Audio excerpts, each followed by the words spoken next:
You're listening to the Natasha Andreo Intuitive Podcast, a show dedicated to help you thrive on this beautiful earth as a spiritual being living a human experience. I'm here to take you on a journey from your heart to your home and teach you how the heavens above highlight the synchronicities that lead to abundance and magic. Every week, we will explore the nature of how our minds really work and provide you with steps that teach you how to create energetically aligned spaces in your life, leading to fulfillment.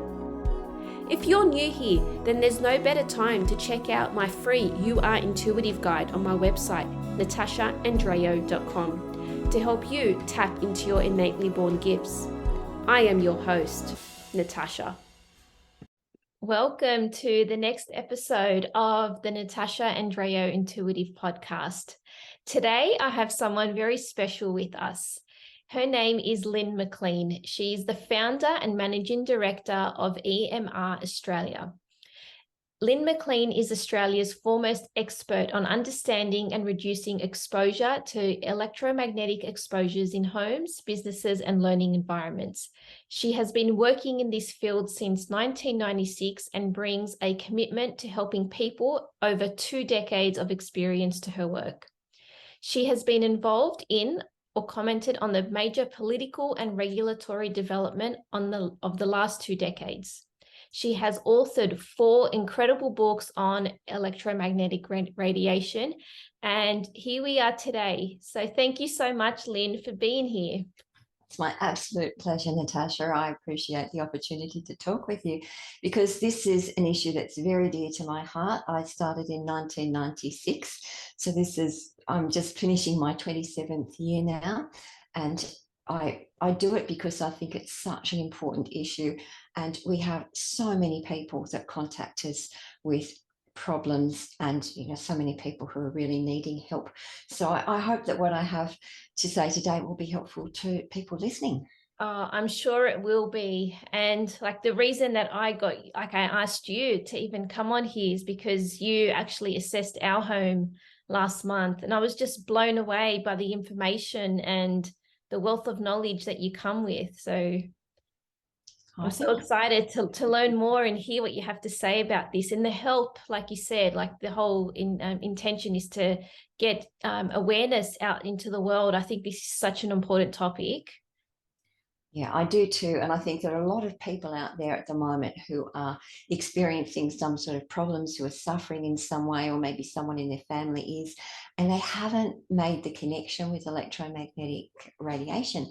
And so if you start to ask yourself, could this be connected, then you can do a little experiment and you can see if you reduce your exposure, does it make you feel better, or does it, address some of those behaviour problems and so forth. So I hope that this will help people to make that connection to what's going on in their families. I'm sure it will. Absolutely. I mean, I've been working in schools now for nearly 15 years, and I can tell you, I think school environment is such an important one to touch on, because every classroom has Wi-Fi, and not only that, young people are addicted to technology. And well, you work in schools. I'll tell you a story that I heard. I won't reveal the source, but a teacher told me that when she goes into teacher class, and the kids who are going to play on their technology are over that side of the class, the ones who are going to learn are over this side of the class. And she said that the kids are learning some kids are learning basically nothing, because they're spending their entire time at school playing on their devices. And that, to me, is a concern. I agree, and it's an unfortunate reality. Yeah, that's right. That's right. Well, learning to me, I think, is a lifelong opportunity. And if we enjoy learning at school, then it's something that we're going to carry through into our adult life. So it's really important to set up good habits at that point too. Absolutely. Yeah. So we're very keen to hear from you, and in terms of what is electromagnetic radiation? Well, that's a very good question to start with. I thought I would today just focus on electromagnetic radiation, which is sometimes called radio frequency radiation or wireless radiation. But what I'm talking about is the radiation that comes from all of our wireless devices, from our mobile and cordless phones to mobile phone towers out there, to our smart technology, Wi-Fi, all of those devices that we don't need necessarily to plug into electricity. And it's hard to, I guess, for some people, or most people, hard to imagine a life without it, even though not too long ago we were living without all these technological advancements. Well, that's right. And technology in itself is not a bad thing, because I'm really enjoying the experience of talking to you today on technology, which we wouldn't be able to do if it weren't for the internet. But we can use it safely, or we can use it less safely. Excuse me. So it's my hope to show people how they can use it more safely today. And I should mention that I'm talking to you today on using the internet. And I've been communicating to you by email. I've spoken to your husband on the phone, but not with wireless radiation. It's all been through wired connections. So I have nothing wireless around me. It doesn't mean I can't use the technology. Yeah. Amazing. So I guess you're here to teach us some tips for the audience, for you guys listening in. What are some ways that we can help reduce? Well, I'm glad you asked that question. I thought what we might do is start, if you don't mind, with a little bit of background, just to ask the question, like, why should we be reducing our exposure? So, okay, if I start with that. All right. So, why should we protect our home and our families from this wireless radiation in the first place? So I'm going to say that there are 6 good reasons for doing that. And here they are. You might be able to see them there. The first one is health. Now, wireless radiation has been associated with quite a lot of health problems, brain tumours, reproductive problems, both for males and females, but particularly for men's sperm. It's been shown to make sort of changes that are consistent with infertility. It's been shown to damage DNA, cause breaches of the blood-brain barrier, and that allows harmful chemicals to get into the brain. It causes changes to cells and hormones and genes, and it causes oxidative stress. So I won't go into these into detail, but you get the idea that it's associated with problems that will cause us to be less healthy. And in addition, it's been associated with quite a lot of symptoms. These are just a few of them, but things like sleep problems, memory and concentration problems, pain, headaches, nausea, low libido, skin problems, fatigue. I could go on and on. And some people experience those a little bit. Some people experience those a lot. And people who are very sensitive to this radiation will find that the degree of reaction that they have to this radiation is so strong that they can't tolerate to be around it, which is a concern. So that's health. Now, in addition to health, there are emotional and mental issues that are associated with this radiation. So things like depression, believe it or not, addiction, we talked about a moment ago, irritability, anxiety, stress. This radiation causes stress response in the body, even aggression and behavior problems.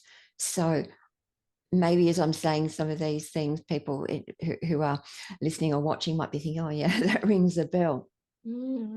So all associated with wireless radiation.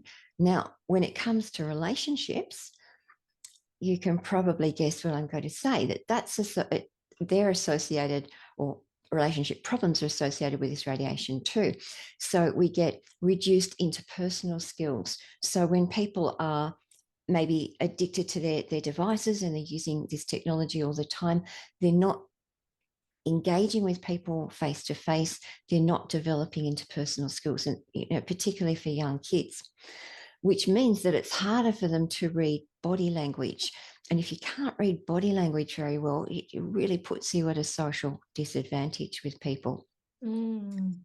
There are also studies showing that people who spend a lot of time on wireless devices and gaming have less empathy, which is incredible, isn't it? So they're so busy killing the on-screen enemy that they lose touch with the emotions of characters in real life. Using these devices reduces attention, which makes it harder for people to listen to what's being said, and therefore it causes communication problems. There's just a little story I'll tell you about research that's been done on couples who live in the same house and might be sitting on the lounge next to each other and communicating with each other. But guess how? Through their phone. Through their devices, which is, you've got to wonder. So another reason for reducing exposure is to do with education. And what the research is showing is that, let's see if I can make this come up. Oops, yeah, here we go. That there are harmful effects on concentration, memory, as I said before. It's exposure to this sort of radiation and these devices is also associated with poorer learning, which is ironic because we've rolled out this technology in schools and we're telling everybody that this is a great way of learning, but there are situations where it's been shown to cause poorer learning. It also interferes with motor skills. So what kids need to be doing is using their hands, especially young kids, to use building blocks to make things and to color in and to learn how to hold pencils and things like that. And those sorts of skills are being, I can't really say lost, but their kids aren't as good at it as they used to be. And a lot of it's because they're spending more time on their digital devices where they're using their, their thumbs and not developing the use of their hands and their bodies. This sort of exposure is, and these devices reduce logical thinking. They have negative effects on literacy, as I said, negative effects on attention, and they're related to ADHD sorts of behaviours and behaviour problems. So there's some interesting research from overseas where researchers followed a group of kids whose mothers used mobile phones a lot when they were pregnant. And then they followed these kids for about 7 years. And by the age of 7, these kids who'd been exposed as fetuses had more behaviour problems than the non-exposed kids. So, I think there are some lessons to learn from that. That really doesn't surprise me because at the moment, behaviour problems in schools is shocking. Teachers are stressed out of their heads. The workload is one thing, but the actual being in the classroom, that behaviour from the students, and teachers don't know if it's a COVID related, being in lockdown for so long, and students are just so complacent now. But I really have the connection with technology is just, it's right, it's staring at you. Well, it's interesting too, because there are a few schools, you've probably heard about these, that introduce mobile phone bans. Yes. And fairly recently, there was some articles in the newspaper where the principal of one of the schools said, since we introduced the ban, we've noticed that kids' behaviour has improved and they're actually out in the playground communicating with each other and playing, as opposed to, sitting down and doing this. So, I guess people can try it for themselves. Of course. Try it for a day and see if you can survive. Yeah, that's right. Or more about that in a little while. But the last reason, the sixth reason that I think it's good to be looking at reducing our use of these wireless devices I've skipped one. It's the environment.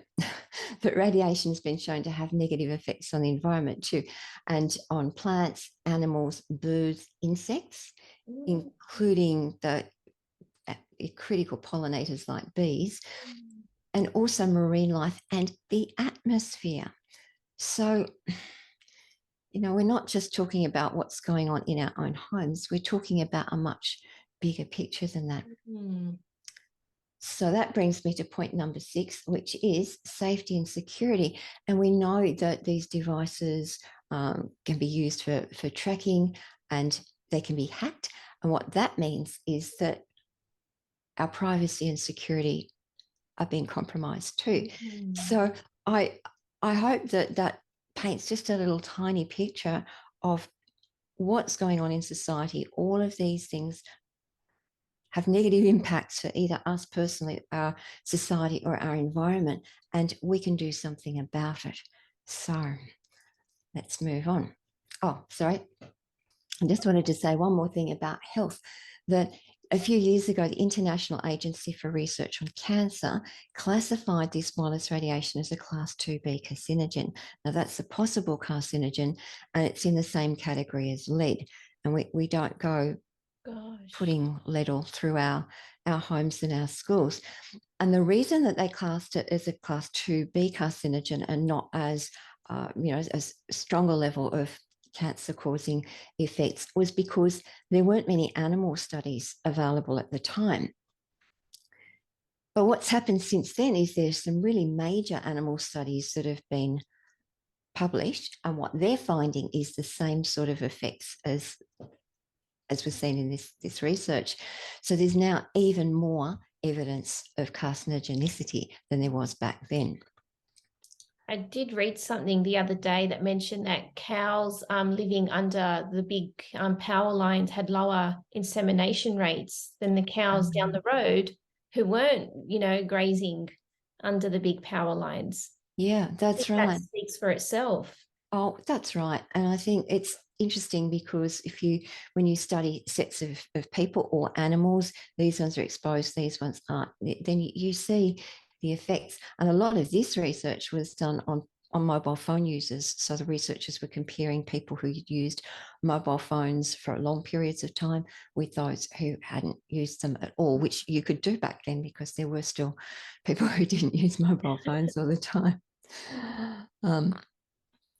And just also to make the point that there are a lot of scientists and doctors out there who are concerned about this radiation. And some of them are so concerned that they joined this appeal.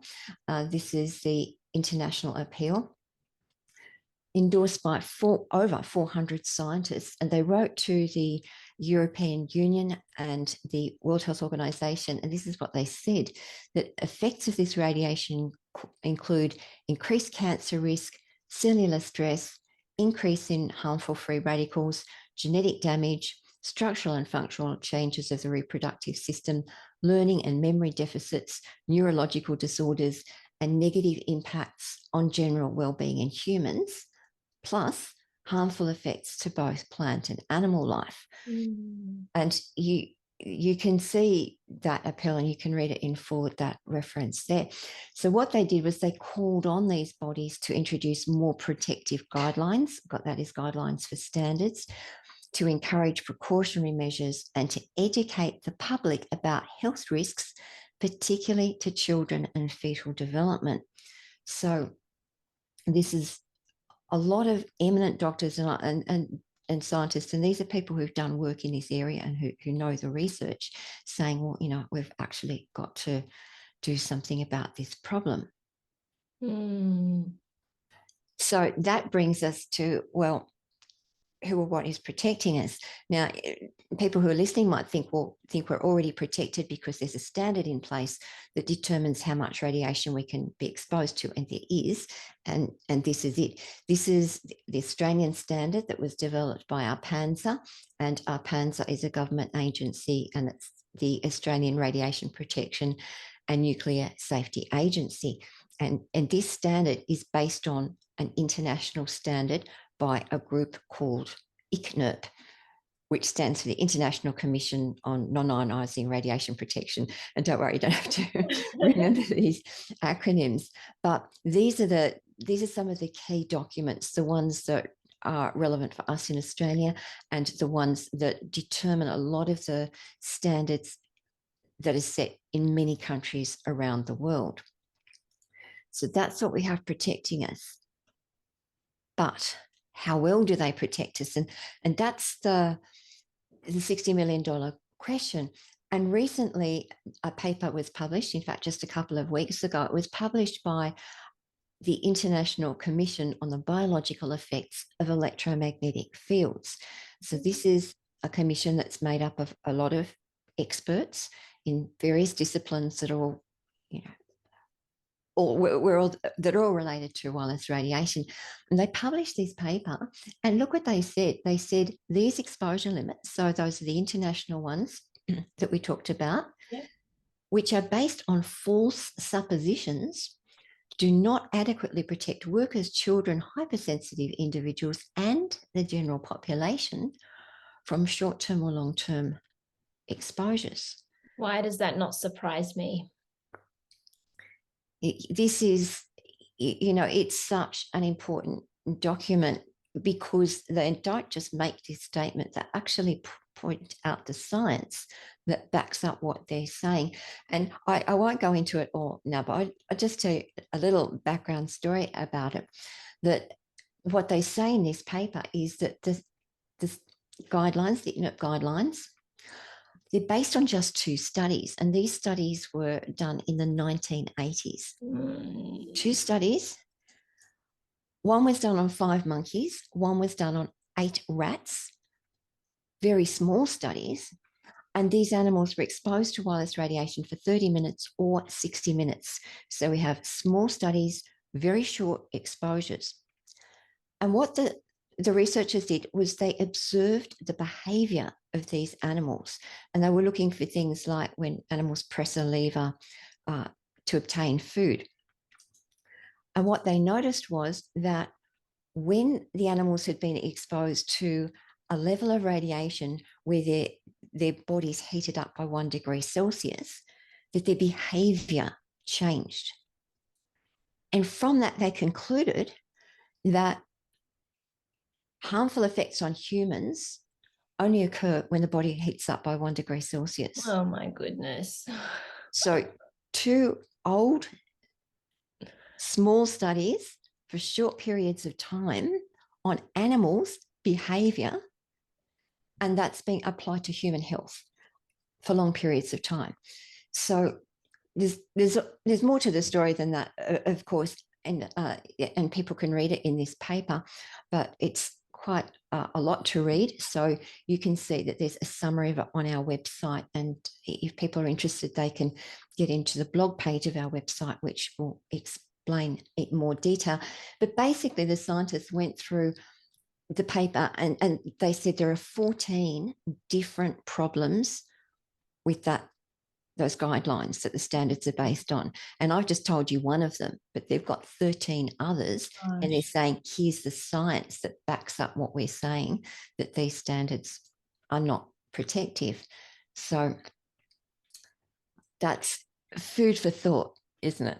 See, it really bothers me because we are living in a world where we have, like, we're so lucky to live in Australia. We have all these amazing advancements that other countries aren't privy of, but we are supposed to, you know, I'm using that term loosely, like trust the government to guide us, and we trust them because, you know, they've got our tax money and they're supposed to be using it, you know, for good morale and good purposes. But to hear something like this, it just tells me how rigged the sector possibly could be.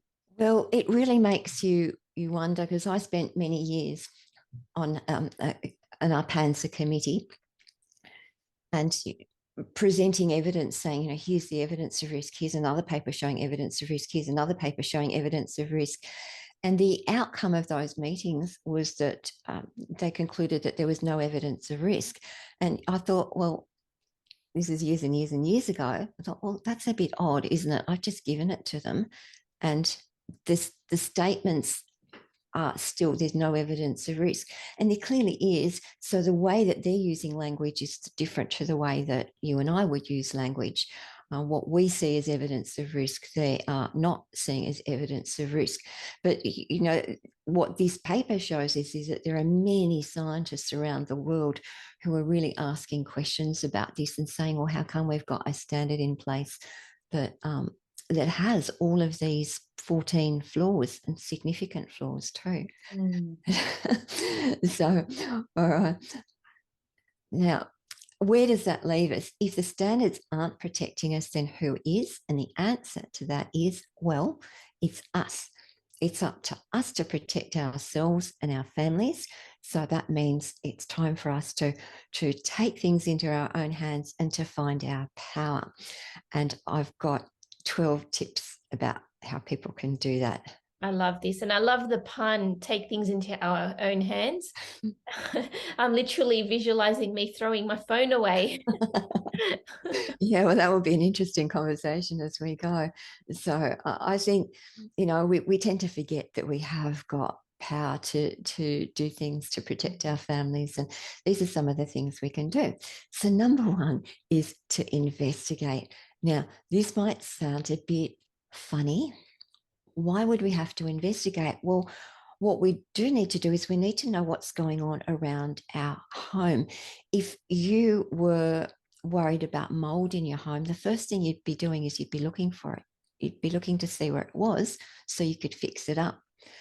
Now, the problem with radiation is that we can't see it. It's not visible like mold. It's invisible. So you can't tell that it's there just by looking. So how do you find out if it's there? Well, you really need to measure. And if you need a good quality meter like this one, you can go around your house, you can check it out and see, is there any radiation in this spot, perhaps on your child's bed, on your bed, in your child's classroom? What's coming from this particular device that your child is using? Are these fields problems? Do you need to do anything about it? Or are you happy with those levels of radiation? So if you've got that information, that's the point at which you can then make decisions. So I think that that's a really important thing to do. And everybody can do it. You don't have to be an electrical engineer or a scientist.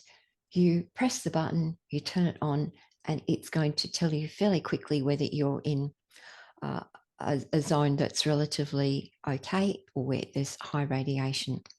Where can we get one of these devices from? Oh, well, you can get them from us, but you have to be quick because we don't have many left. We have a new meter that measures these same frequencies, but it also measures the higher 5G frequencies that we don't really have much in Australia yet. That's the millimeter wave frequencies that people might have heard about. They will be coming, most likely because the carriers have bought spectrum for them. So we can expect that in the future. So we'll be moving towards meters that measure that as well. And there's only one of those in the world at the moment that's suitable for the layperson to use. Yeah. The trouble is it's a lot more expensive. So this is a great meter for measuring what's around your home right now. Great. Right, so that's tip number one, investigate.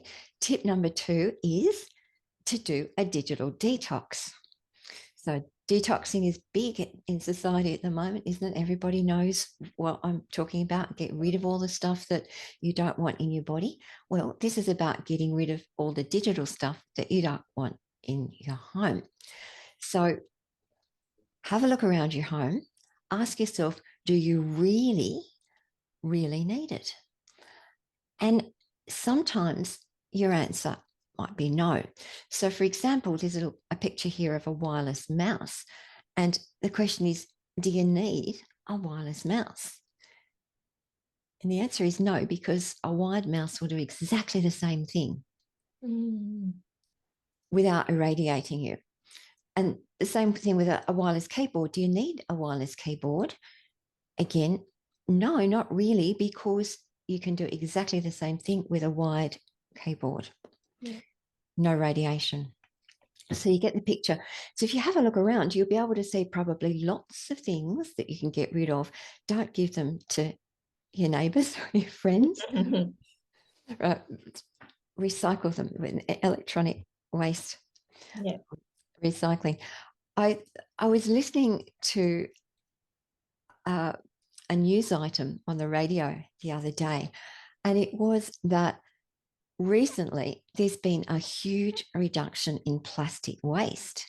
I can't remember the exact figures because it was driving at the time, but I thought, well, that's great, isn't it? But what does that tell us?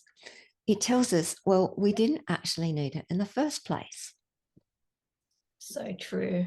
Yeah. And I think it's the same with this. There are a lot of devices in people's homes that really we don't actually need. So another one that comes to mind is wireless light globes. Who really needs a wireless light? Who needs a light globe that's irradiating them?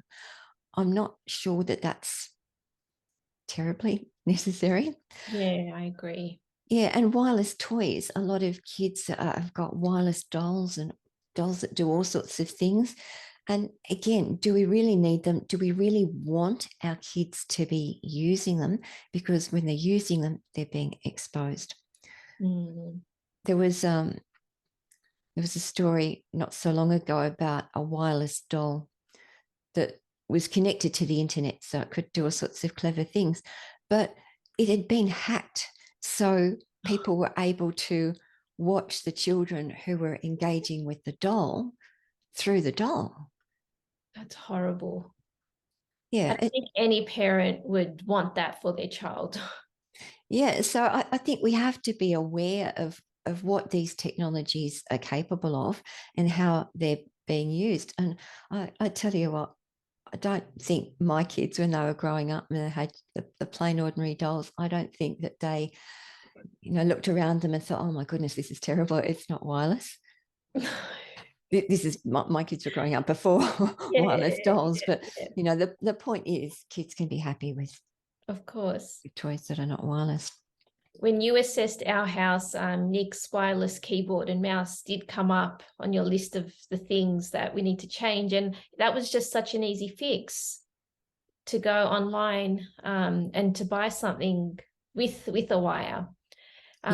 When we earlier this year we moved into our home, a conversation between us that was rather fascinating was buying a toothbrush. Oh, right. Electronic toothbrush, and we noticed that every single toothbrush had Bluetooth and Truly. connects to your phone app, and then it tells you when you need to brush your teeth and when you need to change the head, and God knows what else it could tell you. And we just thought, why do we need that?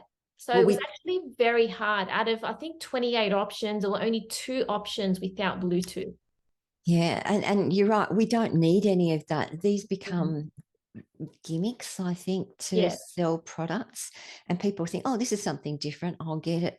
But I think we have to ask ourselves those questions with everything we buy. Is this going to be good for us? Do we need to irradiate our teeth?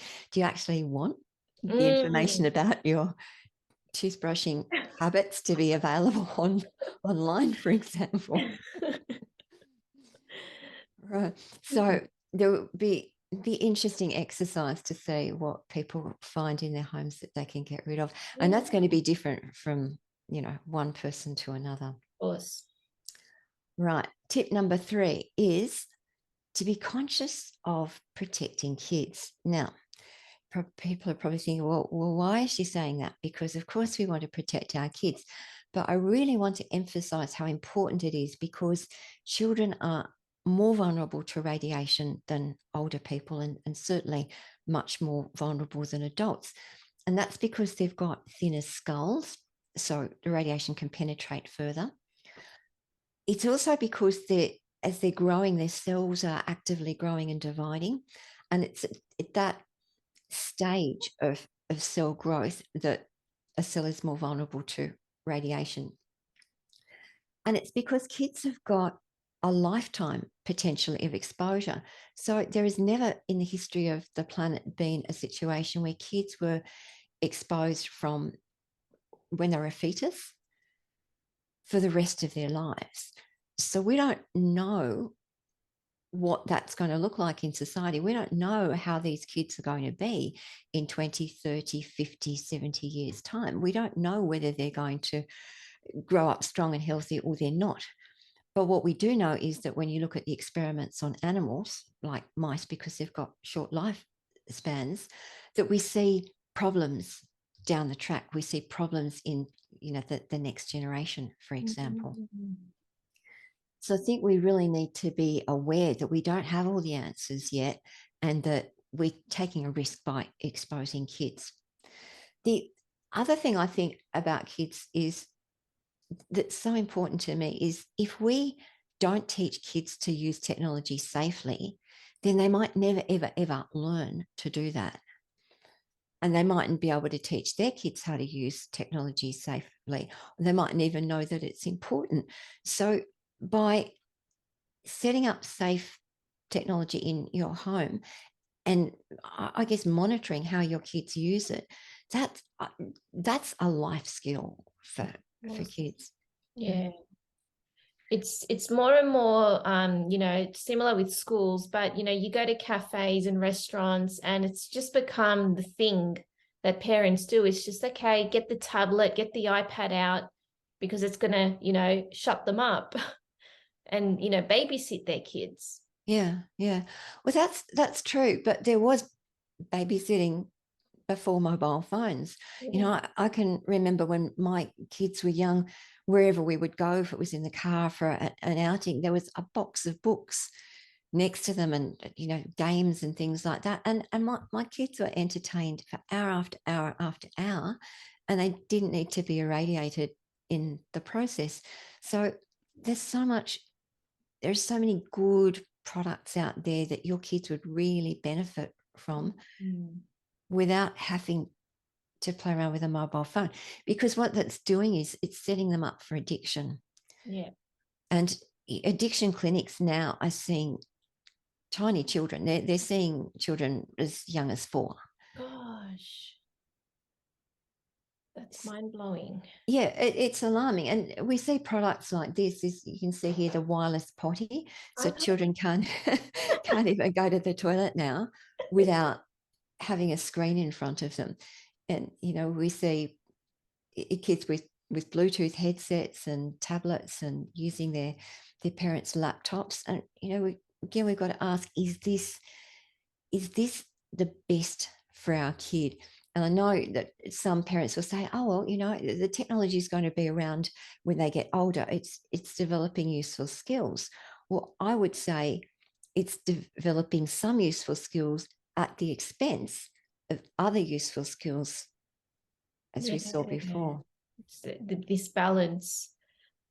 Yeah. I Yeah. have a big problem with Bluetooth headphones, those earpods that are sold, with all the Apple phones and all the latest, and it's like people have forgotten about wired headphones, which work perfectly fine.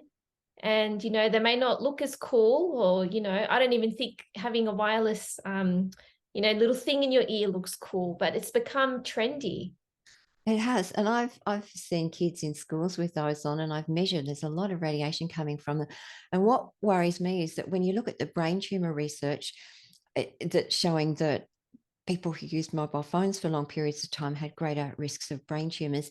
And there's research showing that the younger people were, when they used mobile phones, the more likely they were to develop brain tumors. So kids at that stage, when that study was done, it was kids who were under 20 when they started using a mobile phone. And I think from memory, they had 5 times the risk of developing brain tumors. And that's when the phone's held out here against the ear. But these things are inside the ear, so they're that much closer to the brain. It's frying the brain. Yeah, well, it's certainly increasing exposure. So, and this will sort of give you a bit of an example of what I'm talking about. That's a mobile phone, the block there, the rectangle. And this is a study that shows radiation absorption into the head. And it's not really clear here, but the head on the right-hand side is an adult head where the skull is about 2 millimeters thick. And this shows how much radiation was absorbed by an adult head, and the radiation's in white there. Now, in the middle here, we see the skull of a 10-year-old child, which is about 1 millimeter thick. And you can see how much more radiation is absorbed. And that's what bit more than half the brain, maybe round about half the brain. Gosh. Yeah.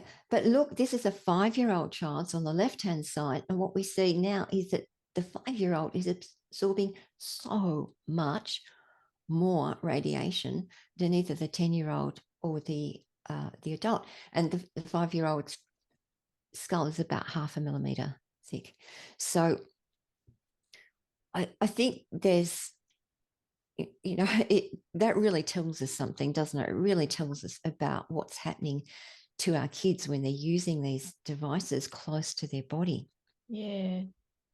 See, I've like been fortunate enough to tell students about this, and I'm all about education and awareness. And I'm really amazed by their response, because some students are like, okay, well, if that's not good for me, I'm going to stop using it. But you'd be surprised, and I'm like, so just, I don't know what word to use to sum up their response. For the other half literally just say, I don't care. I need my Absolutely. headphones, Yeah. and I'm still, I need my phone, and I'm going to use it.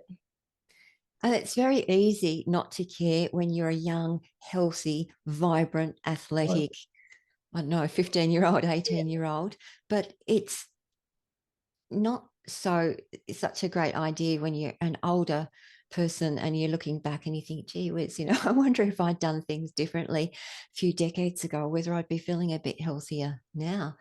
So it's a concern. I think all you can do is give people the information, and the decision they make is up to them, but I'd rather they make it from an informed position than an uninformed position.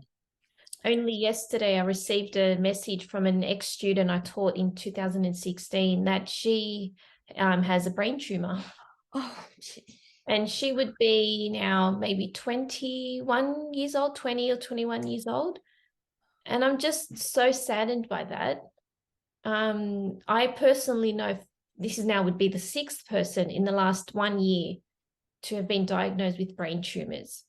that's just heartbreaking. And I remember, I'm sure a lot of your viewers will remember too, Charlie Teo, the brain tumor surgeon, talked quite a lot on the media about the number of young people that he was seeing coming in to consult him with brain tumors. And he was very concerned about mobile phone radiation, and said to people, reduce the use of mobile, reduce your exposure to mobile phone radiation.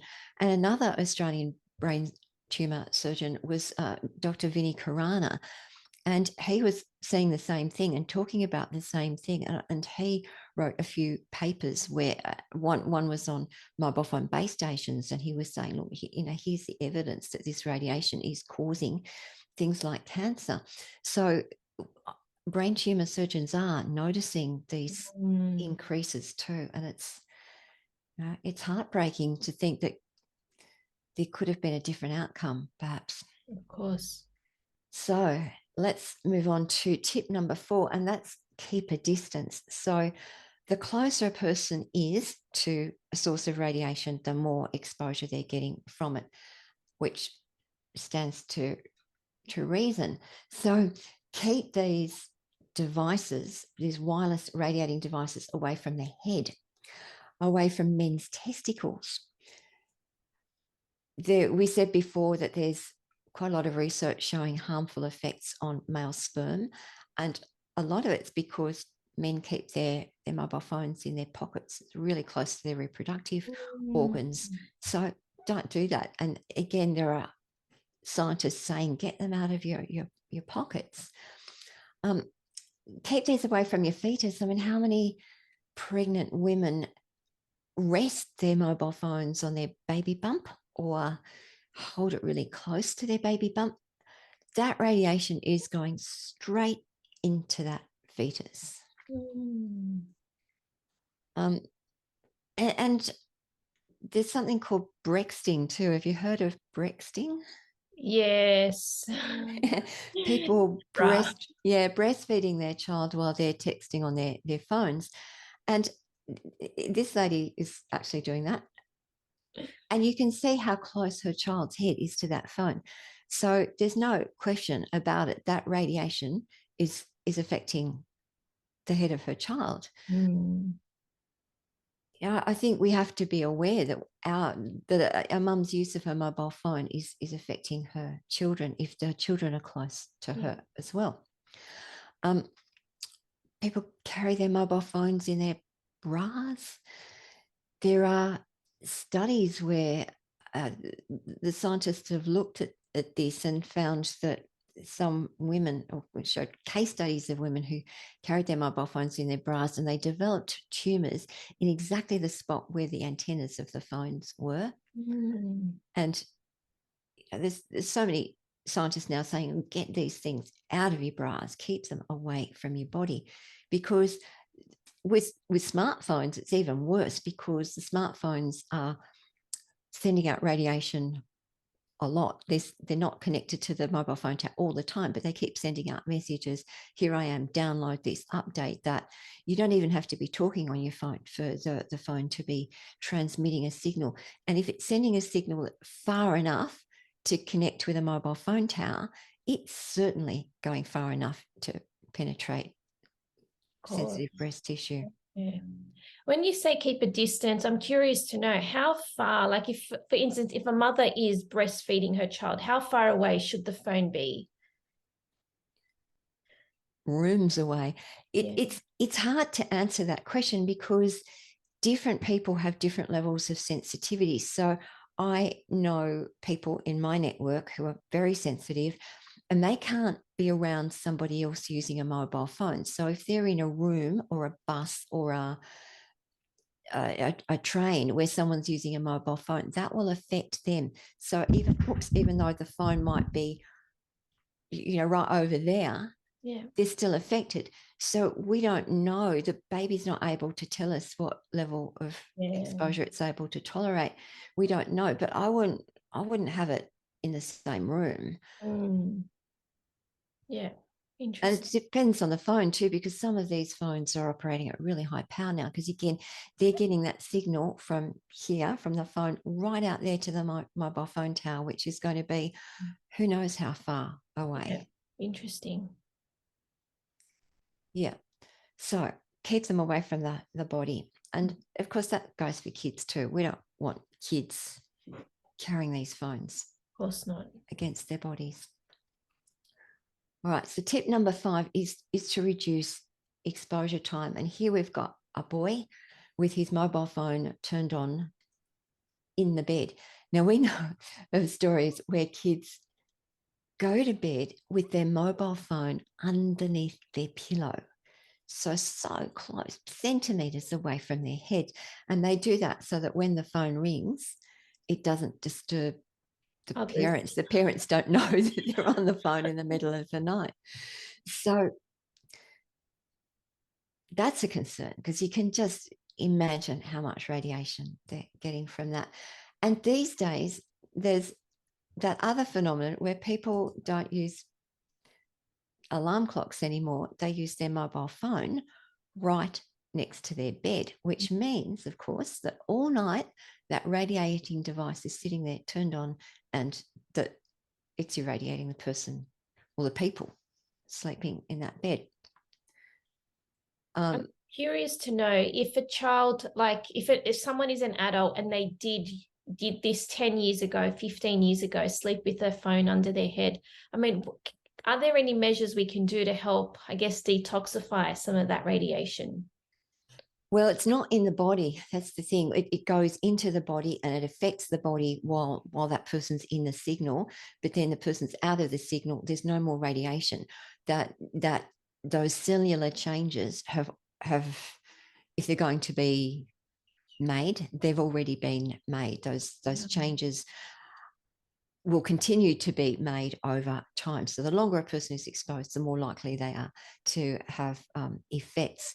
So it's not something that you can detox. However, there is research showing that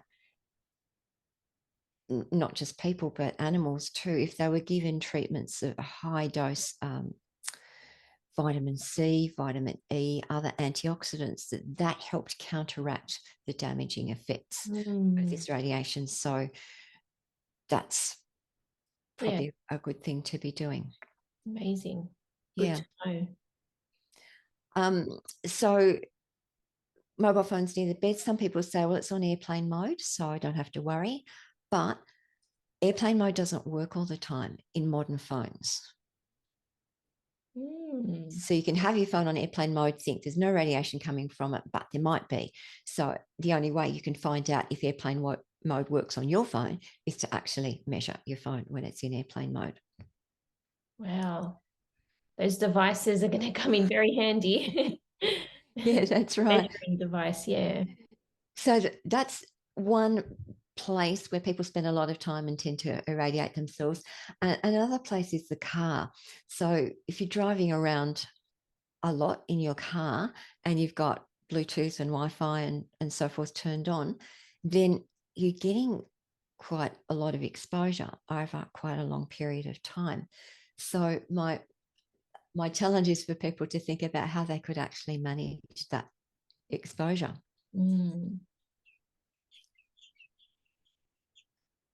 I know when I bought my car, the salesman said to me, oh, look, I'm really sorry, it doesn't have Bluetooth. And I said, great, I'll have it. It's funny how that was an apology point for him, because most people now live on Bluetooth because, like Sydney traffic speaks for itself. We use it in the car longer and longer. Depends on where you work and what your traveling purposes are, but Bluetooth in the car is a big selling point for people. Well, that's right. But the problem with a car is, you see, you're in a metal shell, and the problem with a metal shell is it reflects the signal. So if you're in a car on a mobile phone, that signal is being reflected by that metal shell back and forward and back and forward. So you're potentially increasing your exposure. Yeah. So an enclosed metal space like a car or a lift, that's the worst possible place that you can be using a mobile phone. So you can get into the settings in most cars and turn off the wireless and the Bluetooth. So people can think about that. Good to know. Yeah, and another place where people spend a lot of time and manage to expose themselves is their desks at work. So even if they've not got a computer, they've often got their mobile phone sitting next to them turned on. So if you're at work for 8 hours a day and you've got your mobile phone next to you turned on, again, that's a lot of exposure. So I don't know if you have thoughts on that, Natasha. Yeah, see, that's the thing. And, it comes back to addiction. We're addicted.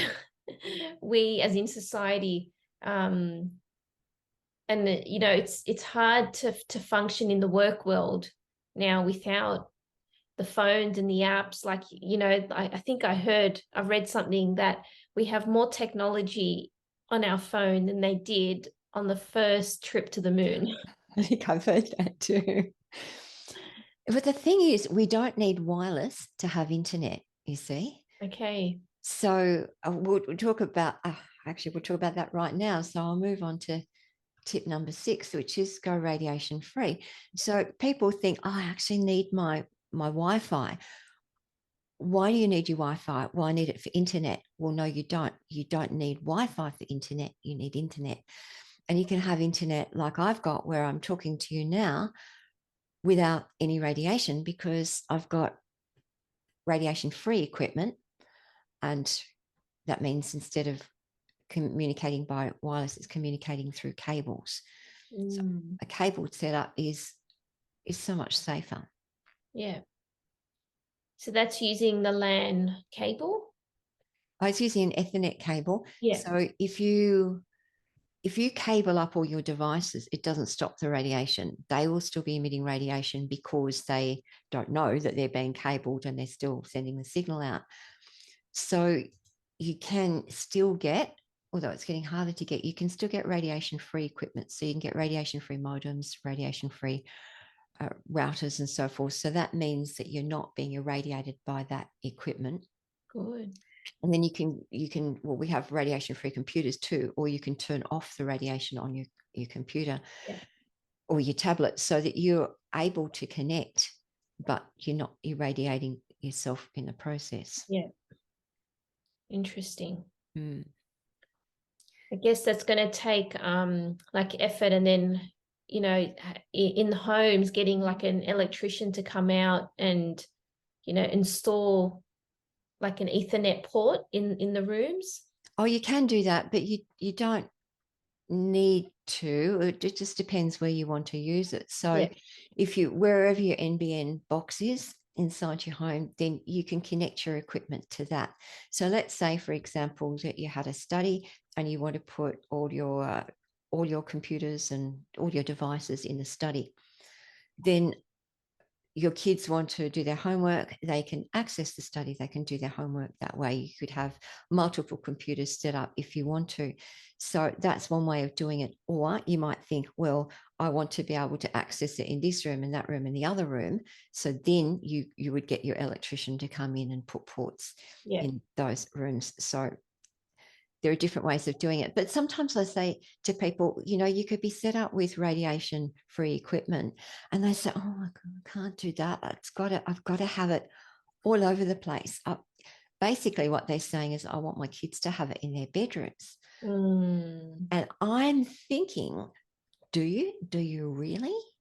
Do you really want your kids on the internet in their bedrooms, where you've got no control over what they're doing or what content they're accessing or who they're talking to?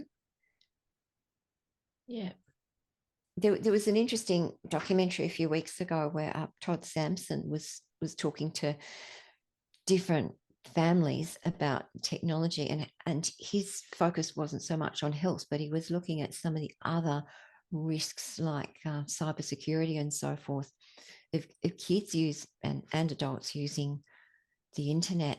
And it was alarming enough for even me, who's been in this issue for such a long time, to be thinking, oh my goodness, we really don't want kids to have unmonitored access to this technology. So anyway, that's for families to decide, but just think about the option of having a safe spot where kids can use this technology safely, and you know what's going on and you're in control of it. And I guess it would blend in with like the interpersonal skills and, you know, kids, you know, getting outside, and it's all it's a beautiful cycle. Yeah, that's right. The more you set up kids to be completely self-contained in their bedroom, the more they're going to do it, which means that the less they're doing all of those other things like the social connection and the sport and the engaging and with others and so forth. So I think there's a case to be made for limiting Absolutely. the use of it and using radiation-free technology. So that's tip number 6. So moving on to tip number 7. So tip number 7 is avoid gimmicks. And a lot of people tell me, look, I've bought this thing. My home's safe because I've bought this thing and I've plugged it in, and so it's my home safe. And that's a bit like saying, well, you can buy a tablet and this tablet is going to fix every disease that you've got or anyone in your family's got or that society's got. And we know that you can't buy a tablet that fixes everything. And it's the same with wireless radiation. There's no single solution for all of the devices in your home and all of the, you know, the radiation you might be exposed to from outside and all of the different technologies. It's just not. So I think people have to be aware of those products on the internet that just claim magical solutions, because whatever you want on the internet, I'll pretty much guarantee you it will be there. For sure. It mightn't work, but it'll probably be there. Yeah. So beware of the products. Just because they're claimed to make your home safe or claim to be marvelous doesn't mean that there are. And because I like history, I like this little example that during the Middle Ages, people used to buy a rabbit's foot. Sorry, I shouldn't say this to you, but they used to buy a rabbit's foot and they would tie it around their neck, and that was to protect them from the plague. Wow. Yeah. So did it work? Well, I'm guessing it probably didn't. Yeah. But throughout history, people have wanted the solutions, whether they worked or not. But what I keep saying to people is don't buy anything until you actually know that it's right for your particular problem. So if you want to shield radiation from a mobile phone or mobile phone tower, there'll be different solutions altogether. So you have to know what your problems are. As I said, right at the start, number one, investigate, find out your problems, because they'll all have different solutions. And the next tip is, if you're going to buy something, find out that it works, ask for the test reports, make sure that you are convinced that this is a product that's going to do the job you want it to do. Of course. Fascinating. Yeah. And I'm always hearing people say, oh, I heard about this on the internet or that on the internet. And it makes people feel good to have something in their home that is claimed to do things. But if you're going to spend money, you might as well spend it on something that's going to work. We've actually held off from buying one of those doorbells where you can see who's at the door. And they've got this like a membership where you pay, I don't know, $7 a month, and it's connected to your phone. So you could be anywhere in the world and have a look, have the permanent camera at your doorbell, at your front door, to see who's there. That's right. There are lots of things like that. And I have to ask myself, how much of an advantage is that compared to the cost? And by cost, I mean the risk or the exposure. Yeah. So those are the things that people will need to weigh up. And you can get wireless just about anything. So you can get wireless, I think, thermometers. You can get, I've seen smart pajamas for Oh my kids. gosh, that's taking it too far now. Yeah, that's right. And so just because something can be done doesn't mean it's necessarily a good thing to do. And that's where people have to think about, well, am I getting it because it just sounds really cool and trendy and exciting and new and novel? Or am I getting it because it's really going to improve my family's health and life? And what's the most important thing? So, tip number 8. So, this is, be cautious about shielding. And I say this as somebody who sells these shielding products. So there are good shielding products out there. We've got them. There are shielding paints. There are shielding fabrics for curtains. There are shielding window film, for example, and they do a great job. But please don't go and buy them yet. And the reason is that there can be unexpected problems from shielding a person's home. So if somebody today were to shield their home right now, if you could make it happen, completely block all the radiation coming in from outside, block your ceiling, block your walls. If you're in a flat, block the floor. If you could create a perfect shield, would that be a good thing? And I'll bet lots of people are thinking, yeah, that would be great. And my answer is no, it could be terrible. It could make your exposure worse, because just imagine you've got your home shielded and you've got your Wi-Fi and your mobile phones and your baby monitors and all those things inside, all giving out radiation, but it's trapped inside now. Oh, yeah. And it's bouncing from one shielded surface to another, to another, to another, like we saw in the car. So what you've done is you've potentially increased your exposure. Double-edged sword. Yeah, that's right. And if you were to go into the average house and you were to measure how much radiation is coming from outside and how much radiation is coming from inside, in the majority of homes now, the majority of, well, you guess, Natasha, guess what I'm going to say. Oh, the outside. It's the inside. Oh gosh, From yeah. people's own equipment in the majority of homes. So it won't be true for everybody, but most people's exposure is coming from their own equipment. So why would you be shielding? Of course. And trapping all of that in? Fascinating. Yeah. So if you, let's say you've got a mobile phone tower out there and you don't want the radiation from that, yes, you can shield that radiation, but the first thing you'd have to do is you'd have to address all your internal sources. Yeah. So the 5G towers really concern me. They're popping up everywhere. In our neighborhood, we didn't personally get it, but maybe 4 kilometers away, 5.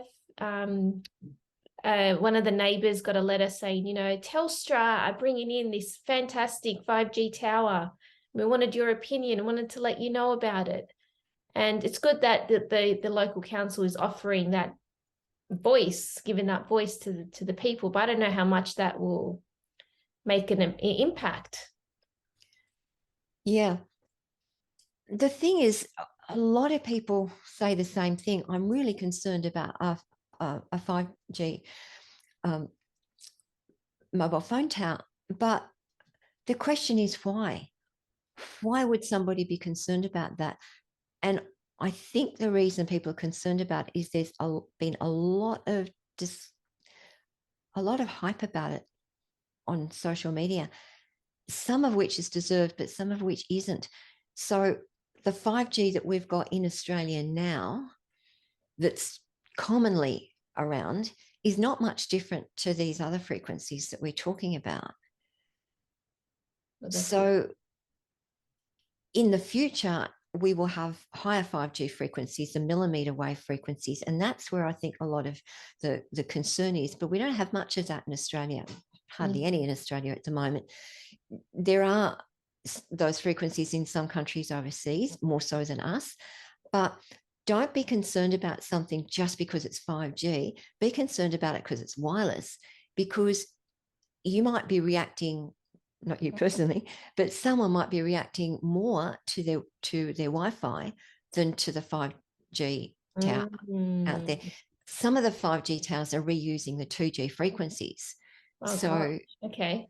Yeah, so it's not like this is necessarily a huge disaster for society. Yeah. Well, no more than 2G and 3G and 4G were.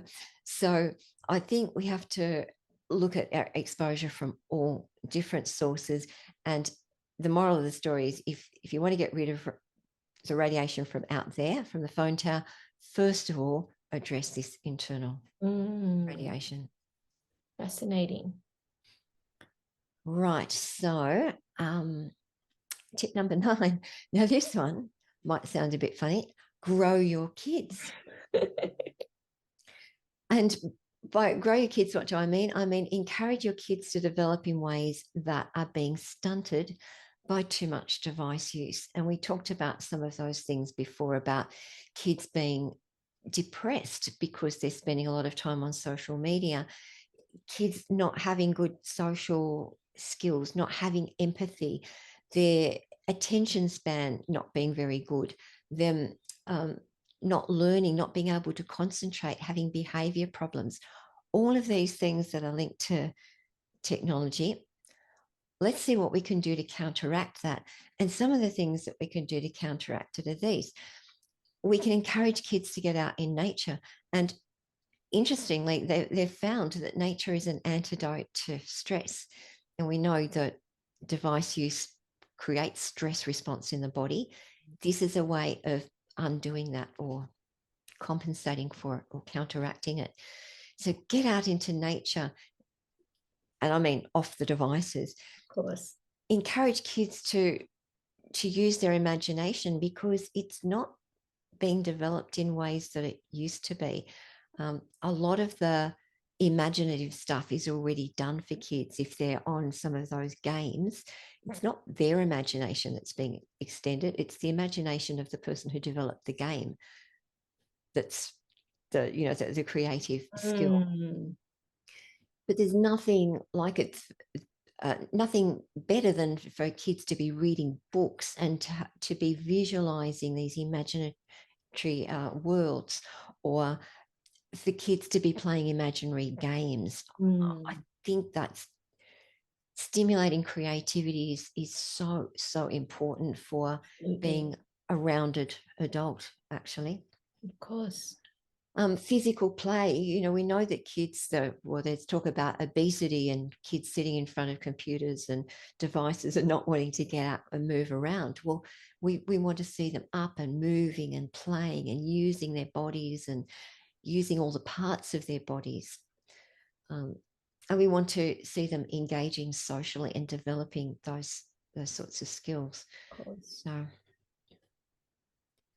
So it just reminds me of an interesting study was done a few years ago where a researcher sat in a fast food outlet and she was monitoring the behavior of families at the tables in the fast food place.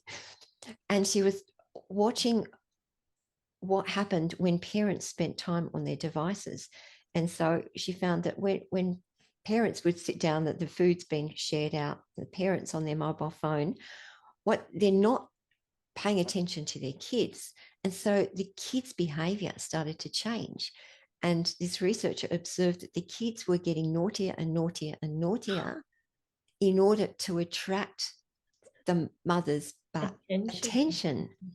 So, it's interesting that even the adults' use of technology is affecting kids' behavior. Right. So tip number 10, right, this is think about others. Now, we carry our mobile phones around. They're turned on. We sit down in the bus with our mobile phone in a pocket. There's somebody sitting 10 centimeters away from us. So what's happening to them? The radiation from our phone is going straight into their bodies.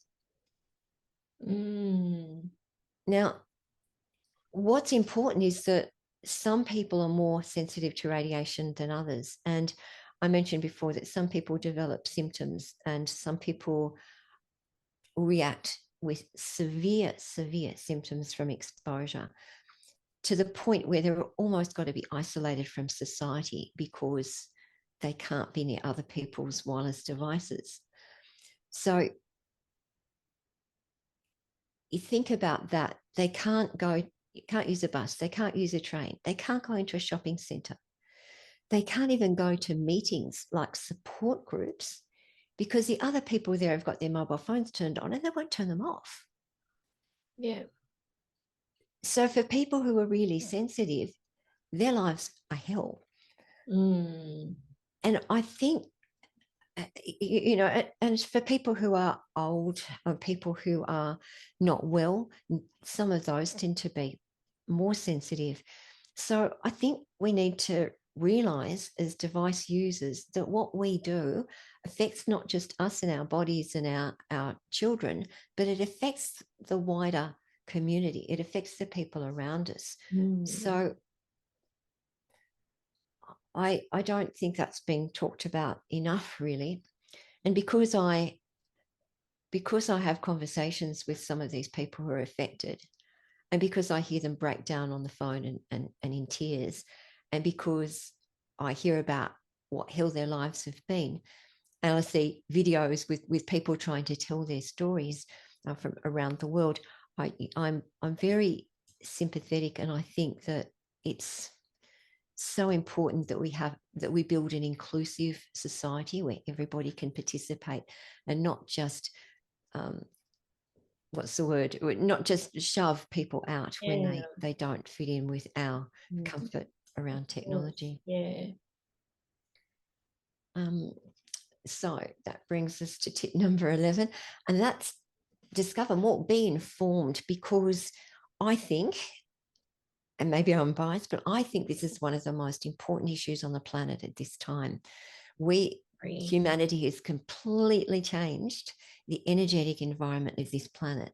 And that's impacting, as we saw, not just on people, but on animals, on the atmosphere, on our pollinators, and so forth. So we need to understand this issue. We need to look at it. We need to know more about it. And we've got lots of resources for people who are interested in this. We've got a website, we've got blogs that are emailed out once a week that look like this blog on the right here. There's a little video, a little audio message at the start, and then information. So we try to make it really easy for people to understand the latest news and research and so forth. We have podcasts like you do. We have newsletters, we've got social media posts, we've got an online course, which is this one called Your Electromagnetic Safe Home, which teaches people how to measure their homes and to make them safe. So, with lots more information than we've had a chance to go through today. So there's lots of information. I would really encourage people to go and have a look at that and see how you can tap into those resources in a way that's most comfortable to you. Of course. And my last tip is, or tell others, please, if you think that there's anything important in what I've said or on our website, then share it with other people so they get to find out too, because what we want is other people to be healthy and to have healthy children and healthy homes and to be creating a healthier future for us too. So we don't see this issue covered in the media these days. So if we're going to spread the message, it needs to be through our networks. So I would love it if people would tell others about this too. And you can find Lynn's details on emraustralia.com.au. That's the website there. So one step ahead of you. You are. So I hope that those tips will be helpful to people, and it might just encourage people to think a little bit about what's going on in their homes and families and how they could change it. And if they want to change it, and a lot of people will say, no, I don't, that's okay. It's an informed decision. But for those who do want to make changes, we love to hear that and love to perhaps help people along that journey. Of course. Well, after you assessed our home, I was just blown away, like I said earlier, about just being mindful of things. Like I was a bit concerned when our air purifier came back with a high reading. And I remember emailing you and I said, oh, does that mean I need to get rid of this? And you said, no, just don't have it near your head when you sleep. And that was simple. Absolutely. It's such an easy fix. And there will be high exposures to various things in everybody's home. It will be impossible, I think, to not have that somewhere. But it doesn't necessarily mean that it has to be a problem. It's whether you're affected by it, whether it's close to you. And the trouble with these wireless devices now is that the radiation travels so far that you can be down the street from some of these new Wi-Fi systems and you can be still irradiated. That's how strong the signal is. So we really need to be understanding what we're putting in our homes and whether we really mean to be putting that in our homes at all. And that brings me to the smart home, which I haven't talked about, but I guess is implied by all of this, that now you can get smart light globes and smart fridges and smart washing machines and smart everything's. And we're going to have to choose, do we want a refrigerator that connects to the internet? And I have to say, from many, many years of using a fridge, I can't really see that would benefit my life very much at all. So do we want to be exposing ourselves to that radiation for maybe no benefit? And we really are going to have to be mindful about this increasingly in the future, I think. So fascinating. This was an amazing discussion that we've had. I really want to thank you for your time. The invaluable information that you've presented is surely going to make people think twice about what's in their home and things that they're intending on purchasing. I personally highly recommend Lynn for an in-home assessment. That's something that we were really proactive about because we wanted to make sure that our home was safe. On the inside and the outside, because like we've said, like to summarize, like, the invisible is what counts more so than what you can visibly get your hands on and see and touch and experience. So there's so many things that that you do have control over. Absolutely. Empowering you, your family, your life, your home and your body is so important in this day and age, because the science speaks for itself, the statistics, the research, it's all there. And now the choice is what you do with it. That's absolutely true. And thank you for your kind words. I think we have to remember that we have the power on this issue. And if we all bought perfectly safe and healthy products, whether we're talking about radiation emitting devices or foods, then we will be supporting those industries that produce them and, you know, helping to make them more available for other people in society too. Really good point there. Yeah. Fascinating. Yeah. Well, this is why we have incredible people like you doing the research, paving the way for so many. And like, it must be a privilege to be in your position, knowing that you're helping the people that come into your world. You do the best you can and hope that that is enough, and hope that, you know, helping that you got enough information out to be able to help as many people as you can, basically. Of course, yeah. So thank you for that opportunity, Natasha. It's been a really great pleasure to talk to you. Thanks, Lynn. Thank you.